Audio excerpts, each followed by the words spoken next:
ब्रेकनंतर बुलेटिनमध्ये आपल्या सगळ्यांचं पुन्हा एकदा स्वागत। ऑपरेशन सिंदूरच्या समर्थनार्थ एनडीए घटक पक्ष प्रत्येक शहरामध्ये तिरंगा रॅलीचं आयोजन करतायत।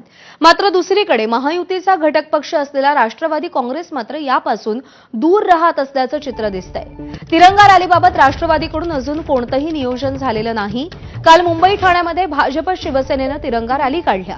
मुंबईमध्ये संध्याकाळी मुख्यमंत्र्यांच्या तिरंगा रॅलीमध्ये आयत्या वेळी एकनाथ शिंदेही सहभागी झाले। मात्र मुंबईत असूनही अजित पवार या रॅलीला आले नाही।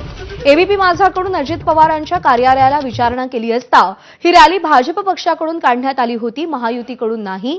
त्यामुळे अजित पवार सहभागी झाले नाहीत अशी माहिती देण्यात आली। निलेश बुधावळे आपले प्रतिनिधी आपल्याला या सगळ्या संदर्भात अधिक अपडेट देतील। निलेश, काय कारण या तिरंगा रॅलीपासून राष्ट्रवादी काहीशी अलिप्त दिसतीये?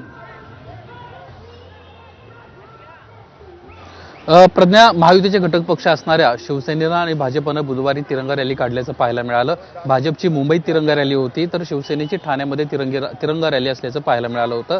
भाजपच्या वतीनं मुंबईत ऑगस्ट क्रांती मैदान ते शहीद तुकाराम उंबळे यांच्या स्मृतिसारखापर्यंत रॅली काढण्यात आली होती। या रॅलीमध्ये मुख्यमंत्री देवेंद्र फडणवीस, जे भाजपचे महत्त्वाचा महाराष्ट्रातला चेहरा आहेत, ते स्वतः सहभागी झाले होते। यावेळी ऐनवेळी उपमुख्यमंत्री आणि शिवसेनेचे प्रमुख असणारे एकनाथ शिंदे हे देखील त्या रॅलीमध्ये सहभागी झाले आणि त्यामुळं महायुतीचे दोन महत्त्वाचे घटक पक्षांचे दोन राज्याचे प्रमुख जे आहेत ते रॅलीमध्ये पाहायला मिळाले। मात्र महायुतीचा तिसरा घटक पक्ष असणाऱ्या राष्ट्रवादी काँग्रेस पक्षाचे राष्ट्रीय अध्यक्ष आणि उपमुख्यमंत्री अजित पवार मात्र या रॅलीला गैरहजर असल्याचं पाहायला मिळालं।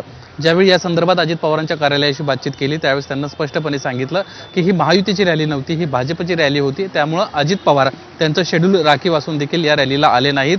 ते त्यांच्या मुंबईतल्या सरकारी निवासस्थानी म्हणजे देवगिरी निवासस्थानी होते, अशा पद्धतीची माहिती समोर येते। यावेळी राष्ट्रवादी काँग्रेस पक्ष आगामी काळात अशा काही रॅलीचं प्लॅन करतंय का, हा देखील एक सवाल उपस्थित करण्यात आला। मात्र अद्याप तरी अशा कुठल्याही रॅलीचं नियोजन राष्ट्रवादी काँग्रेस पक्षाचं नाही, अशी देखील माहिती आपल्याला देण्यात आलेली आहे। दुसरीकडे ठाण्यामध्ये देखील शिवसेनेच्या वतीनं एक भव्य रॅली काढण्यात आली।